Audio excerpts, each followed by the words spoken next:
Hello, I'm Maria Ressa. Thanks for joining us tonight. I am so excited to speak with Stephen Levy.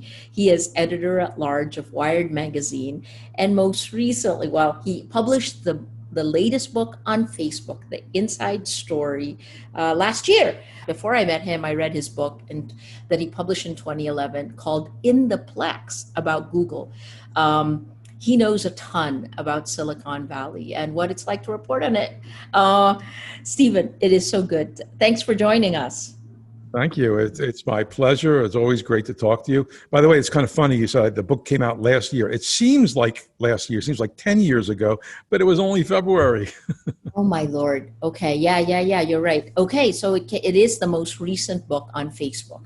And in order to do this book, you spent a lot of time in Facebook and interviewed Mark Zuckerberg 9 times. What was it like? Yeah, I actually was surprised when I went back and counted. I thought I talked to him like maybe 7 times. Not every time was like a long, hour-long interview, but those were 9 times where we talked and I had a tape recorder going. And sometimes he was just giving me a preview of some manifesto he was going to drop. It's been interesting to cover him during the course of his career, not just in the 3 years that I was working on the Facebook book, but I first met him in 2006. That was before Facebook even had opened up to people beyond students. And there wasn't even a news feed at that point.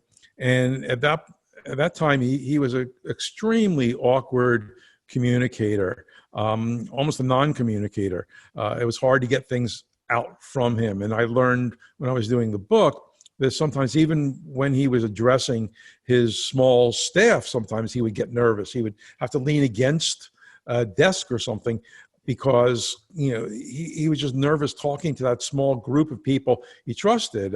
And he's grown a lot from that. But certain things have remained stable. That's why I looked at his childhood even. I talked to his parents to learn that the basis of his personality is someone who is very dug in and stubborn. He has what I think he really truly believes are his principles. He does believe in taking in information. People around him sometimes call him a learning machine, but during the course of Facebook growing to a big company, and here's where, I guess the corruption of the ring comes in, when you're, with a big company and you feel that your mission itself is good, you feel what you do to forward the mission automatically is good, even if it can be harmful. It's tough to move him from those core principles. He can be very dug in. And I think he just taken a punch in the past few years. He didn't expect to be vilified the way he has been. There's always been criticism of him, but he's been able to shrug it off. And it's a slow process, which is still happening. I think actually maybe it's reaching a climactic point now where he's looking at what he's done, and it's taken him a long time to understand what's wrong with it. And the last couple interviews I did with him, I almost consider it one long interview. I talked to him twice last year, once in the spring and once in the summer, right around the 4th of July. And they were much more candid than I'd seen him be, not only with me, but with any journalist, where he was, I think, trying to come to grips with that. He still wasn't budging off it. And you could see how dug in he can get. The example you always, can cite is his idea that it's okay for politicians to lie and take out ads and buy their way into your newsfeed with a lie. That's insane. But he sticks to it because he has his own set of rules. But what happens is that the results are often something that even a casual observer can say, wait a minute, this is wrong. And at that point, Facebook often has to retreat. And I think just now, probably in his head, he's coming to grips with the idea that gee, maybe the reason why things are so wrong isn't that here's one tweak we have to fix, but there's something fundamentally not right, if not broken. Other people will say broken, but he wouldn't, with Facebook. I think, from what I know of him, I think he's grappling with that now. It's so interesting because you were with Facebook at the period of time when he went from being a hero to a villain. And you watched this transition, and you actually had tremendous access to other people around him, Sheryl Sandberg, Monica Bickert. Um, well, one of the moments that stood out for me in the book was when you looked at how the company dealt with Russian disinformation. And that is news again today as the US walks into elections. Um, you were very categorical. They knew there was Russian disinformation and they took it out. I mean, what did you see then, and how have you seen it evolve today? Right. Well, yeah. So they missed the Russian deep involvement during the election. They understood the hack of the DNC that the Russians did, was publicized through Facebook, but they didn't take the steps necessary to look at whether the Russians were involved in the kind of fake news, so to speak, the make-believe articles from make-believe publications that proliferated on Facebook in 2016. And Facebook decided to do nothing about it because, their rationalization was they felt it would be tilting the playing field. It wasn't until a few months after the election that one of their researchers, I described how that happened and who the guy was in their DC office working on this little intelligence team in Facebook. He discovered it, and they looked into it and were horrified. They did go to the federal authorities. They did not share that with the public. Yeah. And you could argue, and I believe, that they should have been more transparent about that. I think it was a convenient course for them to take, where they could say, "Oh, well, we have to keep it secret because it's national security." But that wasn't the case. There was nothing stopping them from sharing this with the general public, and they look bad for that. So now, actually, the behavior is different now, isn't it? That now even Facebook, understands that they have to call us out, despite the fact that the government, which they've gone out of their way not to offend, isn't eager to have that narrative publicized. I'll bring it back again to Mark, because he's so fascinating because he has so much power. Yeah. You could argue he's the most powerful man in the world, right? I mean, we could. I feel like in the Philippines, at least, the two most powerful men that we are trying to hold to account are President Duterte and Mark Zuckerberg. This is a man who's still very young, very, very smart, uh, but very entrenched in his worldview. And he's been the poster boy for the engineering way of breaking things down into solvable things. But the world, as a journalist, we know the world is extremely complex. And rarely can you ever break down truth, for example, or political systems into steps, right? How have you seen him grapple with this? You talked about it earlier that he's still grappling with it. You lit on something, that you could say that he's been this way for his life. He's never worked for anyone. Picture that. Exactly. I thought about that. He never worked for a company. He never had a job where he had a real boss. When he was a student, he made money taking on contract work. And as we saw in one of the contracts he was working on, he felt free, basically to screw over the people he was working with, the people who were building a product, and they say that he stole it from them. And I think that's overblown, but he definitely did misrepresent the work he was doing in order to work on his own project, which was going to compete with theirs. And when I told him I believe that, he just shifted uncomfortably and said, well, I don't think you understand, but the evidence for that is clear. Facebook has these things called community standards, and they didn't arrive at them in a methodical way. It was sort of an evolutionary thing that when people, not Mark, but the people who had to answer emails from users started to realize that misbehavior was happening on the platform, they informally did a set of rules. And from that little kernel, it was like one sheet of a Word document, it expanded to something that got up to 40 official pages and thousands of pages of interpretation, like the Talmud or something. And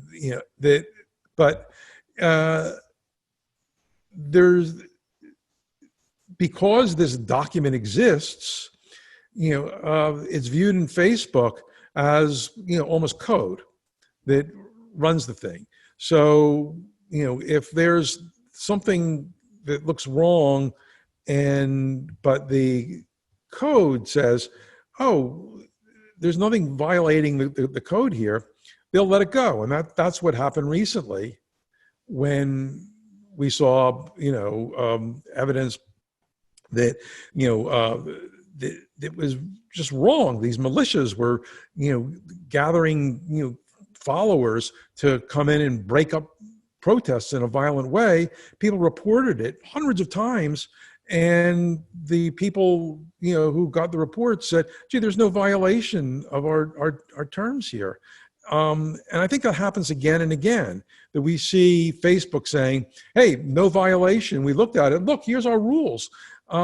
But everyone can see that's wrong. And then often Facebook will retreat, like that happened with anti-vaxxing, right? And you've seen it yourself in what they do in these international situations where people in a very methodical way like abuse Facebook, sometimes in ways that violate their terms and sometimes in ways that the terms just don't anticipate how that's being used. So and that sort of indicates there has to be some bigger thinking going on here. There's something wrong.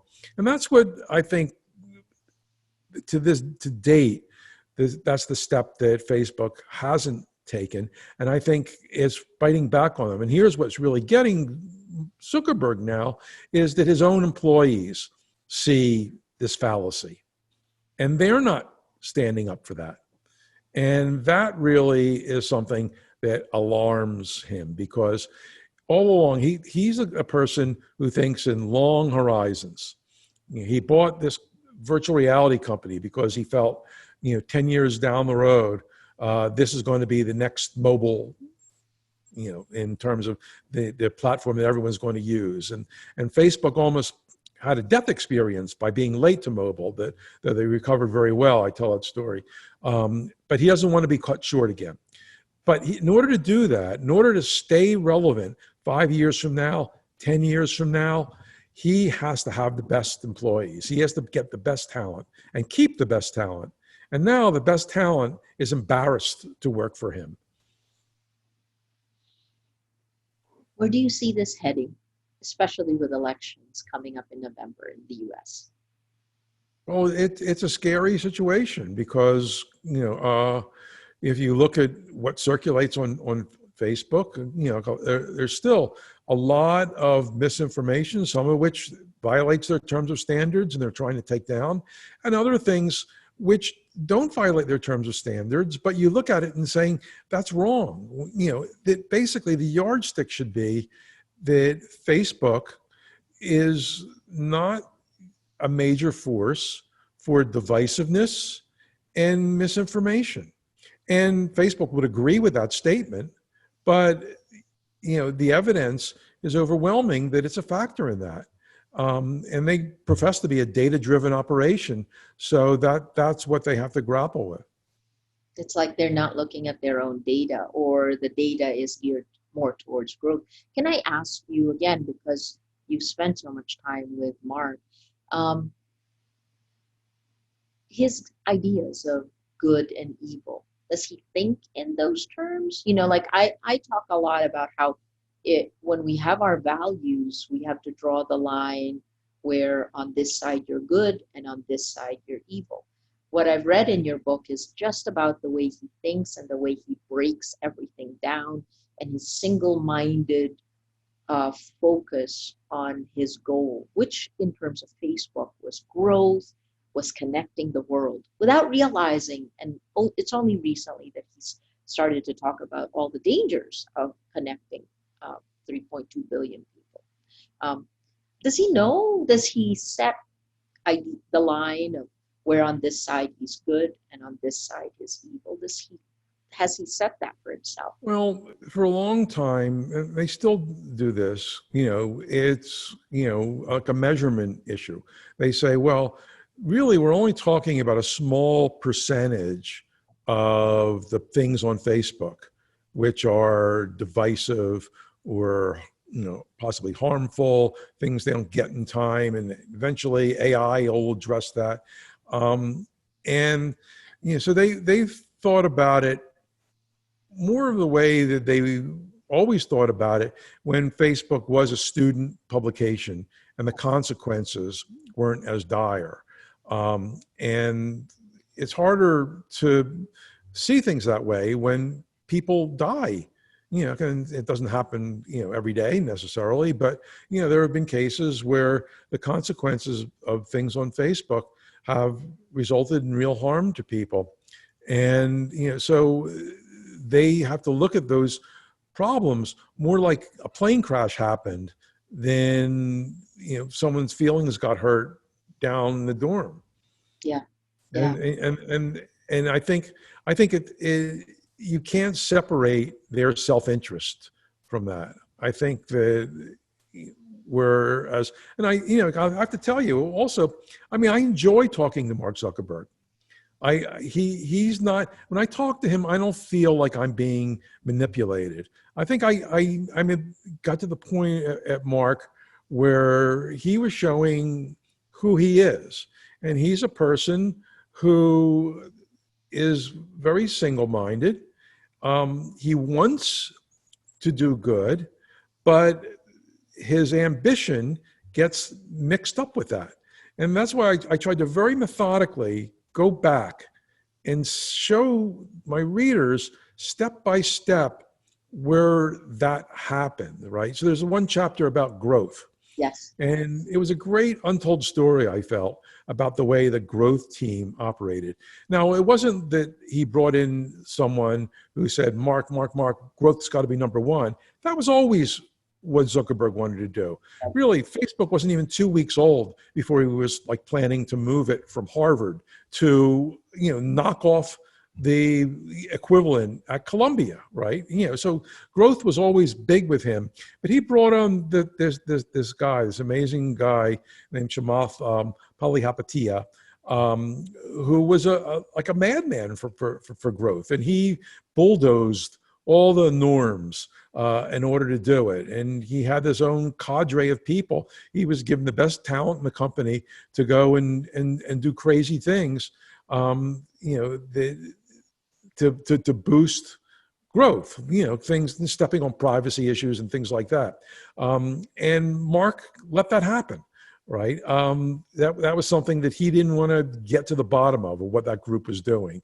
And I think that same impulse of saying, well, we have this guy in Washington, this guy Joel Kaplan, and they sort of outsourced a lot of things to give Kaplan a voice on that. When, if you think about it, and people are starting to waking up this now and saying, wait a minute, why is the chief guy in charge of the lobbying of Facebook and talking to politicians getting a say in what content it can stand up and not stand up on Facebook? He's in the loop on there, and there's no reason why that person should be in the loop. It should be solely based on what the content is and not political considerations. I have to ask you about Sheryl Sandberg.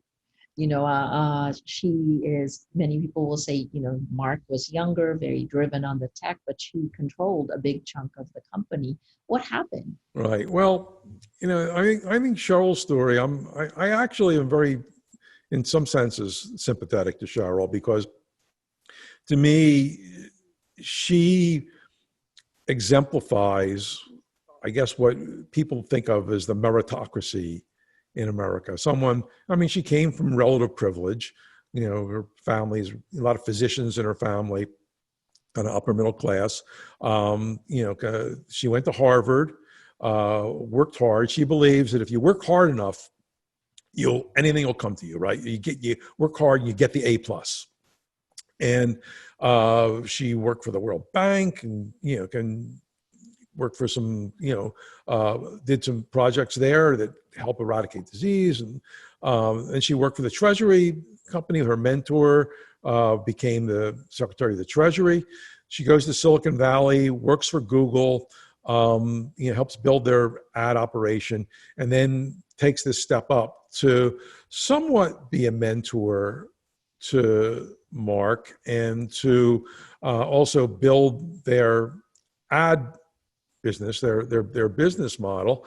The business model is very much based on this data it has on people, as it was with Google. With Facebook, though, the data is deeper.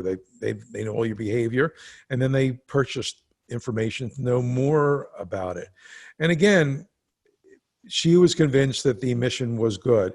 But I have to say, it was always clear that Mark Zuckerberg was making the big decisions there. What he did was he outsourced that part of the business, the parts he wasn't so interested in, to Sheryl.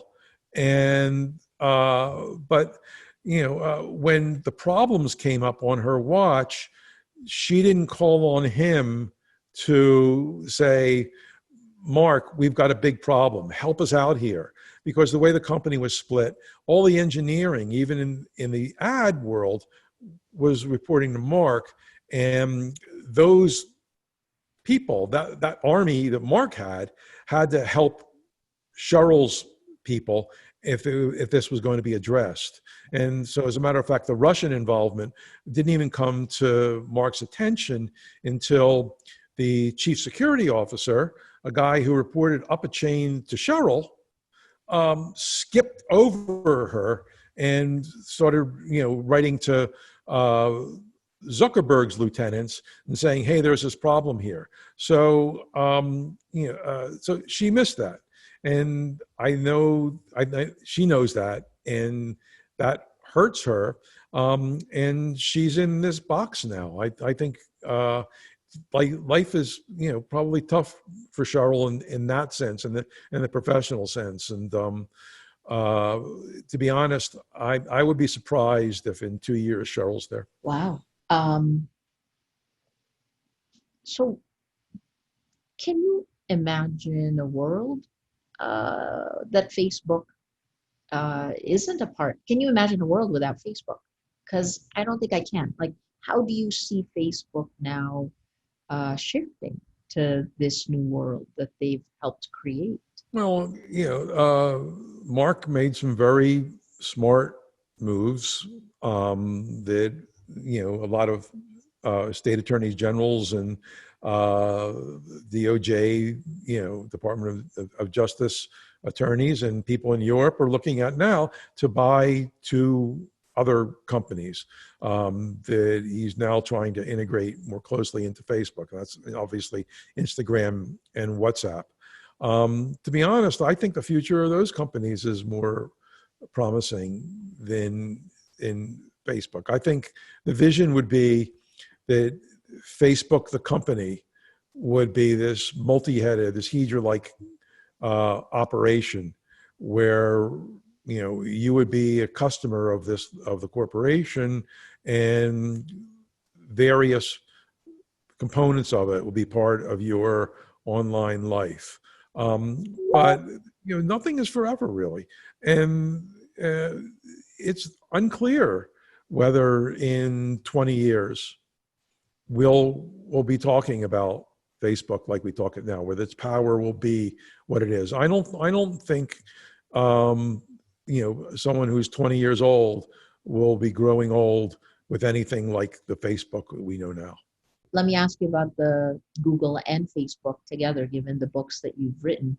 Uh, uh, Harvard professor Shoshana Zuboff wrote about surveillance capitalism, how the technology has taken our data and has created markets for behavioral prediction of behavior, right? And is selling this in advertising. I guess, how do you, all of this has been the context for why there's been a blowback against both Facebook. Google hasn't really been caught up in that. What is Google doing well? Uh, and I guess in terms of surveillance capitalism, being inside, do you see this changing? Do you see the business model changing to the point where technology will be a force for good? Well, it's interesting. So just, a couple weeks ago, I wrote an afterword for the Google book because we're going to come out in paperback in the 10th anniversary of that book. And at the time I wrote the book, you didn't think much of Google. There were privacy issues, but you didn't think much of it as, in that context of what we're calling surveillance capitalism. I think in that 10 years since, forces have, moved Google in that direction. I mean, one simple thing is that when our technology is in our pocket, you don't sit there and look for those 10 blue links when you ask for a question. You need an instant answer. And in order to give you that perfect instant answer, Google has to know a lot about you and your habits. And it's very enticing to say, hey, if you give us this information, we can give you the perfect answer. And in a way, that isn't, if in fact, if you have the choice, that's the key, that might be worth it. I think the problem is that we're asked to give up our information, and we're places like, to get hold of our information, even without our knowledge, without being informed of what that trade-off is.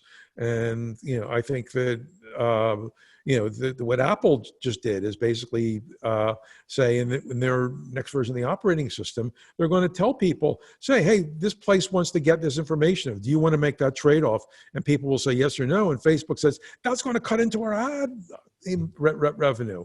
Well, guess what? It should, because people should be making informed choices. And I think in part, I lay a lot of the blame for that surveillance capitalism on the fact that it's legal to do it. I don't think it should be. I think that we should have strong laws to protect people and to say, if you're going to have this information in the hands of these companies, you got to know what's going on and make an informed choice. You should have choices. And it's a failure of our institutions that's been allowed to happen. Fantastic. I remember when I read In the Plex, it's really the wonder of it. That's what your book awakened in me. I was like, oh my God. Yeah. And the beginning of Facebook. Rappler is a fact-checking partner of Facebook. We work very closely with Facebook, and I keep saying we're frenemies.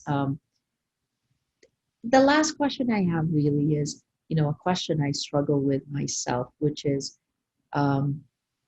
given where we are today, given the failure of legislature, given that journalism is in trouble and we are at the front lines when it's about facts, right?